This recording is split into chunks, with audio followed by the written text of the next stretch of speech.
glória, todo louvor, toda adoração, para todo sempre. Paz do Senhor, queridos. É um momento difícil, a gente treme muito, né? Não é fácil estar diante deste lugar para falarmos as coisas de Deus. É muito sério. E eu sempre fico assim porque não sou pregadora, meus queridos. Mas a gente gosta de falar sobre esse tema, sobre família, né? E é um prazer estar aqui com os irmãos. Estivemos do mês passado com esses irmãos queridos, amigos queridos. Alguns não estão aqui, dos que vieram no mês passado, mas estamos aqui para cooperar com os irmãos, porque crente não visita, né? Crente coopera. E eu sempre digo ao meu esposo que tudo que a gente pode, tudo que nós podemos juntar, ouvir, colocar em prática sobre família é importantíssimo. Porque família é projeto de Deus, família é o plano original de Deus. E nós precisamos a cada dia melhorar, né? Não venho dizer nada aqui que os irmãos já não saibam. Mas às vezes o corre-corre, o dia a dia, a gente acaba esquecendo de algumas coisas. E esse esquecimento às vezes traz um pouco de prejuízo para a nossa família, não é? Mas como todo mundo aprende um pouquinho, a gente está aqui para aprender junto, né? Eu me preocupei muito, eu sempre me preocupo quando recebo um convite assim, porque nós precisamos estar vivendo aquilo que a gente vai falar, não é? E eu sou sincera aos irmãos, se eu não estivesse vivendo, pelo menos tentando viver como a palavra diz, eu não estaria aqui. Porque eu sou muito temerosa, né? E meu marido também ali olhando para mim, e se eu disser alguma coisa que não é verdade, eu sei que os olhos dele vão me fulminar. Então a gente precisa estar na presença de Deus. Não vamos perder tempo, eu tenho um tempo e quero ser realmente certa com esse tempo. Nossa mensagem aqui tem um versículo de Josué 24:15, um versículo base para os irmãos, né? E nós vamos entrar aqui na palavra. Eu peço que os irmãos fiquem orando também, não é? Porque o que o Senhor nos der e nós passarmos, os irmãos vão absorver. E família, irmãos, disse o grande escritor Rui Barbosa, e ele, advogado, jurista, né? Jornalista, político, e ele disse uma frase que é conhecida, muito conhecida, pelo menos do pessoal da minha época, né? Dos meus contemporâneos. Quando eu era criança, ouvia-se muito nas salas de aula, numa conversa de alguém, e alguém sempre dizia essa frase. E ele afirmou, né? O Rui Barbosa, ele afirmou assim, que a família é a célula máter da sociedade. Quem lembra dessa frase? Os mais novos talvez não lembrem, né? Mas ele sempre disse isso. Foi uma frase que ele disse e sempre ele usava: a família é a célula máter da sociedade. E na verdade, é de fato a família a primeira sociedade em que a gente participa. E o mais incrível é que ela é a única que possui laços indissolúveis. E é a mais importante. O que quer dizer máter? Máter vem de mãe, de início, de matriz, né? De primeira célula. E quando Deus criou Adão e Eva, já instituiu a primeira família. Erroneamente alguém diz que um casal não é família quando vem filhos. Não. O casal, lá no Éden, havia Adão e Eva. Então, quando um homem e uma mulher se casam, e ali já institui-se a primeira família, é uma família. Quando vem filhos, cada filho é uma bênção no casamento, né? Porém, alguns na época de hoje, obrigada, meu querido. Na época de hoje, alguns casais optam por não ter filhos, outros porque não podem por algum motivo, mas é uma família, projeto de Deus. E a família é uma instituição divina, né? E como instituição divina, ela tem sofrido afrontas, ela tem sofrido opressões por parte do inimigo e por uma sociedade corrompida, uma sociedade imoral, corrompida e corruptora.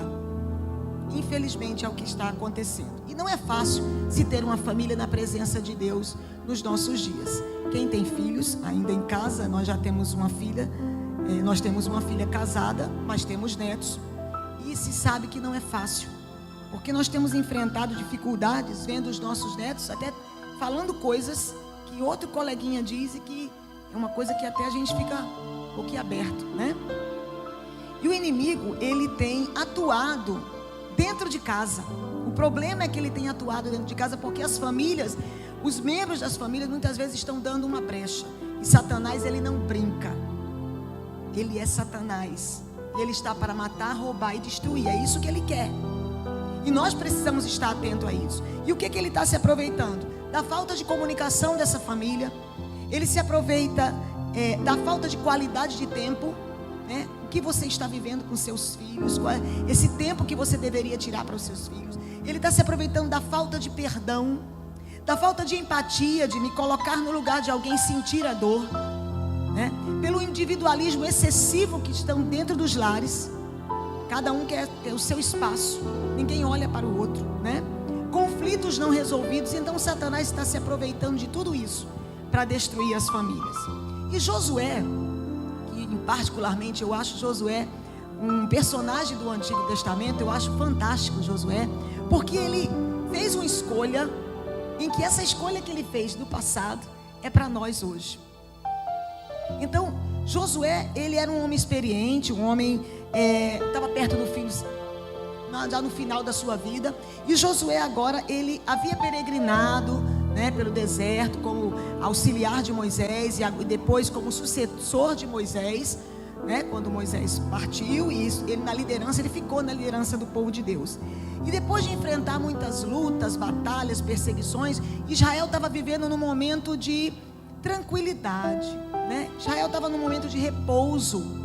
E aproveitando esse momento oportuno de calmaria, Josué agora o que vai fazer?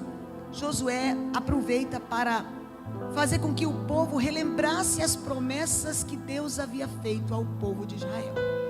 Era isso que Josué queria. Isso aconteceu quando ele exatamente chama o povo para reafirmar a sua aliança com Deus, que é o que nós devemos fazer todos os dias, reafirmar a nossa aliança com Deus. Todos os dias, quando dobrarmos os joelhos, dizemos: Senhor, eu reafirmo a minha aliança contigo. Eu quero viver para ti. Eu quero a minha família na tua presença. Muitas vezes falta em nós a palavra, né? Como um profeta de Deus, Josué agora relembrou o povo os atos soberanos do Senhor. Desde quando ele chamou Abraão, ainda Abrão, até o momento da chegada em Canaã. Ele relembra o povo, ele enfatiza ao povo toda a libertação da escravidão lá do Egito. Ele lembra ao povo todo aquele processo de durante a caminhada no deserto, a provisão de Deus, o cuidado de Deus. Ele relembra isso. Na verdade, quando a gente vê o capítulo 23 de Josué, ele já vai mostrando isso ao povo, né? Ele começa a dizer: olha, se esforcem, não fiquem entre dois pensamentos, permaneçam, não se misturem com as nações, não se desvirtuem nem para a direita nem para a esquerda, prossigam. Já no capítulo 23 do livro de Josué, ele já vai dizendo isso. Aí quando ele entra no 24, aí ele começa a relembrar ao povo exatamente tudo aquilo que Deus havia feito. E aí ele, relembrando toda essa trajetória, ele dá ao povo uma escolha. Ele diz para o povo escolher entre duas coisas: entre a fidelidade e a obediência, ou a infidelidade e a desobediência. Essa escolha ia mudar o rumo da vida de todos, como hoje muda a nossa, né? Deus chama a atenção do povo para que ele não se desvirtue, para que ele não perca o foco, porque a preocupação de Deus sempre com o seu povo, né? E nós somos o povo de Deus. Então o povo de Israel tinha que dar uma resposta, tinha que tomar uma decisão, e tinha que ser ali naquele momento. E a decisão de Josué com a sua família de servir a Deus, ela não podia ser adiada. Era uma decisão, irmãos, tanto individual quanto coletiva. Tanto era dele sozinho, como era da família dele, né? E hoje o nosso desafio é o mesmo de Josué, né? De conclamar as famílias a servirem a Deus. O que eu estou fazendo aqui? Eu estou, apesar de a maioria aqui, né, já ter entregado a sua vida ao Senhor, mas eu estou conclamando a vocês, a nós buscarmos ao Senhor. o nosso objetivo é esse, é conclamar as famílias a virem a aceitar o Senhor, viver uma vida plena. Porque nós temos uma vida de dificuldade, temos, mas o céu para o crente já começa aqui. Sim, dentro da sua casa você pode viver, ter dificuldade, problemas, mas você pode ter um pedacinho do céu na sua casa. Mas precisa andar de acordo com esta palavra. É o que nós precisamos, não é? Então Josué, ele não impõe ao povo de forma alguma a servir a Deus por obrigação. Não. Deveria ser uma opção, deveria ser algo por contentamento, algo que realmente o povo quisesse fazer. Porque Deus não obriga ninguém a servi-lo. Porque se for assim, não serve. Você precisa ter o desejo em você de servir a Deus, né? Nós somos dotados do livre-arbítrio, que é a opção pela decisão. Eu até mesmo comento com meu marido que eu não gosto muito desse livre-arbítrio, porque com esse livre-arbítrio eu já errei muito, né? Mas o Senhor nos permitiu. Agora também é interessante que uma vez, só fazendo um parêntese do livre-arbítrio, a nossa filha queria algo e eu disse a ela: você pode querer, só que quando Deus quiser, Ele passa por cima do livre-arbítrio e acabou a história.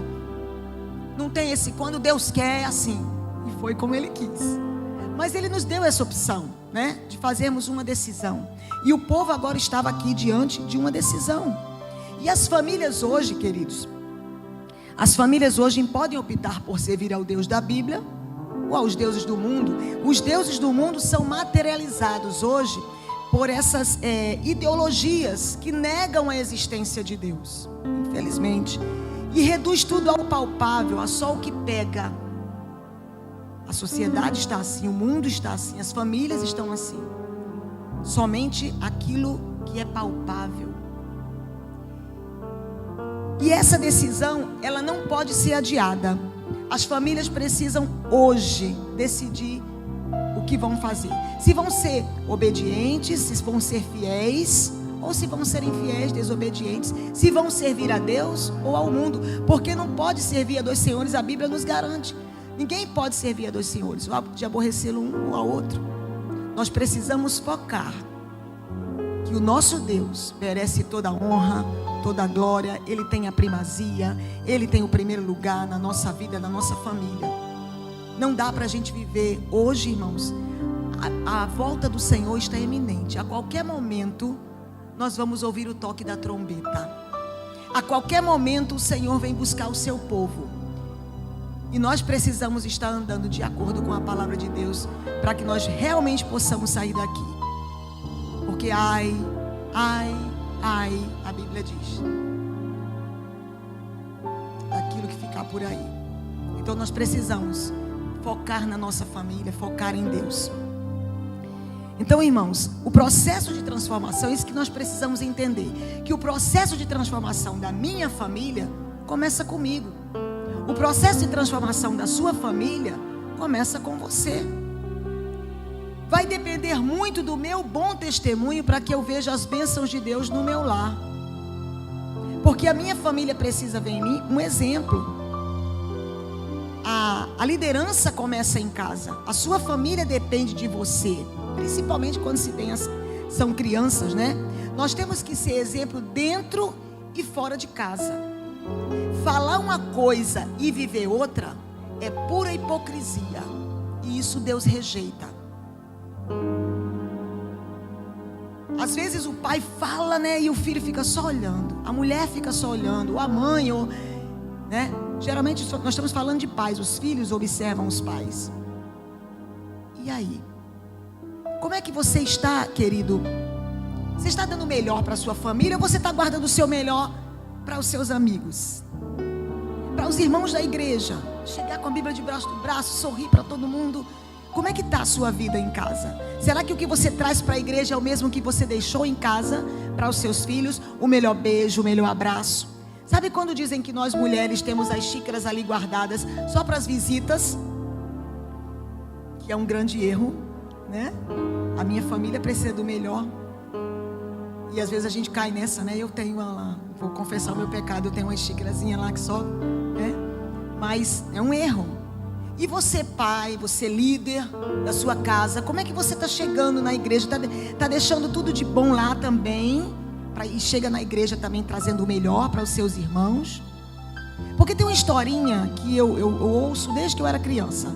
Pode ser fictícia, pode ser real, mas é muito interessante. Acho que os irmãos devem lembrar dessa. Acho que não é nada novo aqui não. Quando a criança chega e diz para o pastor: pastor, eu queria morar aqui na igreja. Será que a gente pode vir morar aqui na igreja? E o pastor diz: meu filho, por quê? Porque papai na igreja é uma bênção. Papai é tão bom, papai é sorridente, papai é amigo. Mas em casa, papai não é isso. Não é triste, irmãos? Que tristeza. Que tristeza. Então nós temos que ter todo esse cuidado, irmãos. As famílias hoje estão se debruçando sobre os valores terrenos. Elas estão fundamentadas no consumismo. Elas transformaram o entretenimento em um Deus. Às vezes se deixa de vir para a igreja, aí diz assim: claro, irmãos, tem um dia, uma coisa com a família, mas há pessoas que estão sempre dizendo assim: eu não vou para a igreja hoje não, porque a igreja tem todo domingo, né? Tem toda quarta, tem toda segunda, mas hoje, aquele filme, né? Ou aquele passeio, só tem hoje, né? Então, o entretenimento tem sido um Deus na vida de muitas pessoas. O celular é um entretenimento. O celular é um entretenimento. E os pais de família estão mais ligados muitas vezes naquele celular do que dar um conselho para o filho. Meu filho, como vai você na escola? Como foi seu dia? Conta para o papai. Quantos filhos gostariam de ouvir isso? Quantas filhas gostariam de ouvir isso? Então temos que ter cuidado, irmãos. Os valores da mídia que contrariam a palavra de Deus sempre estão colocados em primeiro lugar. Nós não precisamos seguir a onda do mundo. O mundo, irmãos, olha o que diz 1 João 5,19. Sabemos que somos de Deus e que o mundo inteiro jaz no maligno. Jaz, irmão, você sabe o que é? Vem do verbo jazer, que quer dizer prostrado, né? Quer dizer imóvel, morto. O mundo está morto, irmãos. Nós estamos aqui como sal da terra, mas o mundo, sem Cristo, só a misericórdia de Deus mesmo. Então, irmãos, nós não somos obrigados a seguir tudo que o mundo está. É moda. Nem toda moda a gente pode seguir. A sociedade moderna, ela fez a sua opção.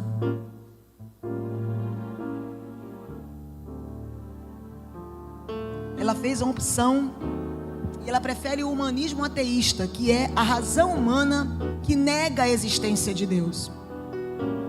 Ou um Deus que fique de acordo com os seus deleites, com aquilo que Ele quer, né? Aquele Deus que não chama a responsabilidade. Mas esse não é o Deus que nós servimos, porque nós precisamos prestar contas diante de Deus, e vamos prestar contas diante de Deus, sim. Então o que tem acontecido no mundo é isso, uma sociedade que está dando as costas para Deus, e nós precisamos estar atentos para que a nossa casa permaneça firme, fiel, nossos filhos sejam bênçãos. Sabe por que nós, irmãos, nós estamos vivendo essa coisa terrível no mundo, essa sociedade? A gente sai aí com medo de assalto, porque os pais essas crianças começaram a perder os ensinamentos em casa. Eu me lembro quando eu era criança, eu tenho 55 anos, mas eu me lembro bem que o que o meu pai e minha mãe me ensinavam era a mesma coisa que o vizinho da esquerda, que o vizinho da direita ensinava. Era obedecer, era respeitar os mais velhos, obedecer ao professor. Quando a gente via uma vizinha com um saquinho mais pesado, a gente corria para ajudar. A gente dava o assento para o idoso, para a mulher grávida. Era o respeito, e todos ensinavam os seus filhos da mesma maneira. Mas alguma coisa se perdeu. E aí hoje, enquanto você tem o cuidado de ensinar o seu filho, nós nem vamos comentar o que acontece no lado esquerdo nem do lado direito. E é difícil ou não é você mostrar ao seu filho que ele precisa andar de acordo com o que você está ensinando, de acordo com a palavra de Deus? É muito difícil, mas não é impossível, porque nós temos a palavra de Deus, Temos 2 joelhos para orar. E temos, acima de tudo, algo que todo pai e toda mãe tem: autoridade. E que os pais, é uma lástima quando nós vemos alguém dizer. E eu vi isso uma vez, eu estava para me casar. Estávamos, Levi, no ano de 88. E eu peguei um ônibus e eu escutei um assunto de 2 mulheres.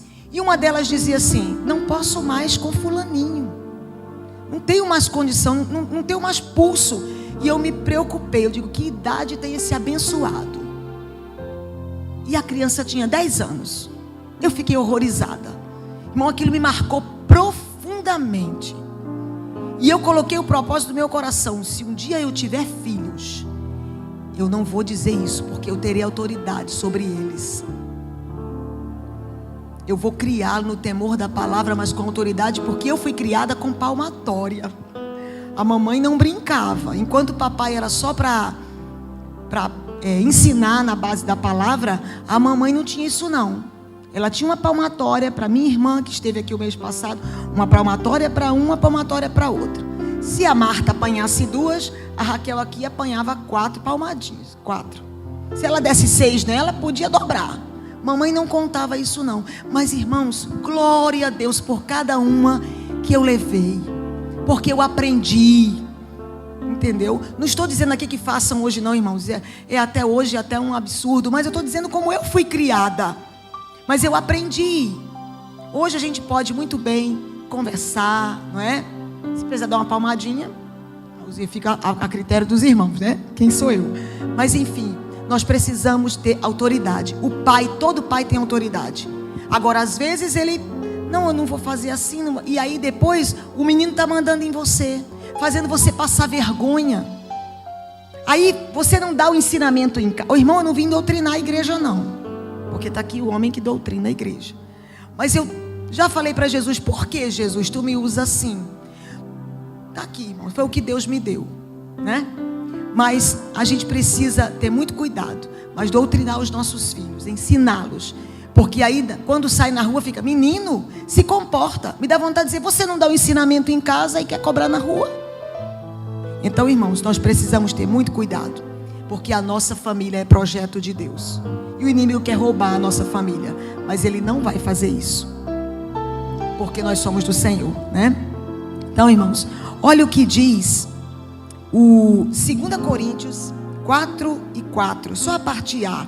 Diz assim: nos quais o Deus deste século, Deus com letra minúscula, cegou o entendimento dos incrédulos. Quem é o Deus deste século com letra minúscula? Satanás. Então ele cegou o entendimento das pessoas, não é? As famílias do mundo, elas estão angustiadas. Muitas famílias, elas não têm mais a certeza, elas têm a incerteza total do que vai acontecer no futuro, né? Ninguém tem mais uma expectativa do futuro. Eu já conversei com pessoas: eu não sei o que vai acontecer, olha, eu não sei mais. A gente também, assim, meio que não sabe e sabe, mas o que acontecer, nós estamos com o nosso general à frente. Então nós seguimos, não é? A riqueza, a beleza está sendo endeusada, mas não traz a paz, não traz a felicidade, não traz a harmonia familiar. Os pais, irmãos, estão transferindo a responsabilidade do ensinamento, da educação dos filhos, da criação dos filhos para outros. É para babá, é para o vovô, para a vovó, né, para o tio. Muitos pais acham que dando a comida e a roupa, tudo certo. Engano, queridos. O seu filho quer ouvir você perguntar como ele está, ele quer sentir o seu abraço, ele quer sentir o aconchego, ele quer que você pergunte a ele e reclame com ele se ele estiver errado. Muitos filhos estão revoltados por aí, porque assim: meu pai não liga para mim, porque quando eu vou até o meu marido e digo: ei, isso aqui está errado, Levi, vamos consertar isso aqui, é porque eu me importo com o nosso casamento, eu me importo com ele, eu amo. Mas se eu disser assim: deixa para lá, é porque eu não tenho amor por ele. Então os filhos sentem isso. Os filhos querem sim que você sente. Diga: meu filho, vamos conversar, o que está acontecendo? Eu posso te ajudar aonde? Você é pai, você é amigo, mas você tem autoridade. Então é isso que está faltando, né? Os pais estão deixando para lá. Há pais que cobram muito dos filhos, mas não mudam as suas atitudes. Não minta, o filho pega ele mentindo. Não engane, o filho pega ele enganando. Então, nós precisamos, irmãs, nós precisamos apresentar o evangelho aos nossos filhos. E precisamos apresentar de uma forma correta. Deus irá cobrar de cada um. Deus irá cobrar de cada um de nós. Isso vocês podem ter certeza. Muitos pais vivem aí no mundo, não querem saber de Jesus, né? Aí aceitam a Cristo. Aí o que eles querem? Querem os seus filhos na casa do Senhor. Ora, quem é que encontra Jesus que não quer os filhos também? Mas o problema, irmãos, é que muitas vezes esses filhos já estão crescidos. Esses pais não semearam a palavra ao coração dos seus filhos. E aí paga-se um preço muito alto para trazer esses filhos para a presença do Senhor. Então, quanto mais cedo a gente reconhece em Cristo, né? Quanto mais cedo o mundo reconhecer em Cristo a soberania, o Salvador, mais fácil será de criar essas crianças no caminho do Senhor. Os filhos serão criados no caminho, principalmente os de tenra idade, aqueles pequenininhos, não é? Nós temos amigos aqui, que eu já fui a casamento de filhos e tudo, mas eu conheci eles pequenos, e eles permanecem. Por quê? Porque foram ensinados, porque o mundo não conseguiu roubá-los, porque foram ensinados na palavra de Deus, né? Deus havia libertado os filhos de Israel, né? Dado bênção sobre eles, e os israelitas agora deveriam servir com sinceridade, fidelidade, em amor e temor. E Josué, ele havia entendido que a satisfação do seu coração e da sua família estavam no Senhor. E ele agora desafia o povo. Desafia o povo a viver exatamente uma vida de integridade absoluta diante de Deus. Aí Josué, ele, após tudo isso, ele diz uma frase que para mim é uma das frases mais lindas da Bíblia. E é muito gostosa da gente pronunciar. Quando ele diz, exatamente em Josué 24:15, eu e a minha casa, eu e a minha família serviremos ao Senhor. Vamos profetizar, irmãos, vamos falar profetizando para nós. Eu e a minha casa serviremos ao Senhor. Ô irmã, eu estou aqui sozinha, mas você tem profetizado. Deus vai trazer a sua família. Deus vai trazer o marido, a esposa, os filhos. Ele vai trazer, irmãos. Nós não sabemos o tempo, então vamos orando, não desistindo, não desacreditando, porque quem faz a promessa é fiel. Então ele fala isso, eu e a minha casa serviremos ao Senhor. Determinação e propósito, irmãos, que coisa linda. Essa declaração, ela expressa o compromisso com o verdadeiro Deus dentro da família. E assim como Josué fez, os líderes hoje, os líderes de famílias, que eu estou vendo muitos aqui, precisam exatamente cuidar do bem-estar da sua família. Porque o marido, ele é o provedor, ele está ali, né? O cabeça da sua casa, da sua família. Cristo está acima de tudo, mas dentro da família, na casa, o homem é o provedor. Talvez muitas mulheres trabalhem, sim, mas a autoridade está com esse homem. Quando nós mulheres entendemos o nosso, isso aqui fica, não vou falar muito nessa parte, que eu vejo que muitas vezes eu comento com meu esposo, essa parte da Bíblia, muitas mulheres não gostam, mas as mulheres precisam ser submissas aos seus maridos, sim. E não fui eu que escrevi isso aqui, não foi o pastor. Está aqui. Agora, submissas em amor. Eles não podem pisar, mas quando eles dizem, já aconteceu comigo, meu filho, isso não vai dar certo. Filha, eu vou fazer. Veio combinar comigo, tudo bem. Eu disse, não vai dar certo, mas eu vou fazer. Beleza. Não deu certo. Mas eu não me aproveitei para dizer a ele, bem feito. Eu só disse a ele, vamos começar tudo de novo. Mas filha, bem que você avisou, não tem problema não, a gente começa de novo. Porque se ele escorregar, eu tenho que escorregar com ele. Não no pecado, nós estamos falando disso. Estamos falando em coisas que às vezes o marido quer fazer e a mulher não, né? Mas isso, a mulher precisa ser submissa. E quando ela entende isso, os filhos entendem que todo mundo precisa estar na liderança daquele homem. Certo? Então, eu não vim falar aqui, trazer coisas, irmã, não fale isso para o meu marido. Não, irmãos, é porque está na palavra de Deus, né? Então, queridos, ele estava dizendo, é como se Josué dissesse assim, olha, ainda que vocês não queiram seguir ao Deus que nos trouxe até aqui em vida, com em paz, em segurança. Se vocês não quiserem, eu e a minha casa permaneceremos diante de Deus, na presença de Deus. Então, para Josué, tanto fazia-se a família do lado ou do outro, mas a dele, ele colocou um propósito: vamos permanecer na presença de Deus. É isso que você precisa fazer. Olha, não quero saber dos outros, mas a minha família eu vou conduzir na presença de Deus. É isso que precisamos fazer. E eu já estou quase terminando, porque eu quero ser obediente ao meu tempo. Não importa, irmãos, o que o mundo escolha. O mundo, na verdade, ele já fez uma decisão. O mundo fez uma decisão que não tem nada a ver com cristão. Pelo contrário, né? Porque o que predomina no mundo é a concupiscência da carne, a concupiscência dos olhos e a soberba da vida. O mundo fez uma escolha. E olha o que diz aqui 1 João, né? 2:16. É exatamente isso. A concupiscência da carne, a concupiscência dos olhos, a soberba da vida. É isso que reina hoje. Mas nós, irmãos, nós, com as nossas famílias, nós vamos permanecer naquilo que aprendemos. É o melhor caminho, né? Enquanto o mundo está cocheando entre dois pensamentos e que seguem após o Deus deste mundo, nós decidimos servir a Deus. É a melhor opção que devemos fazer. Servir ao Senhor com as nossas famílias.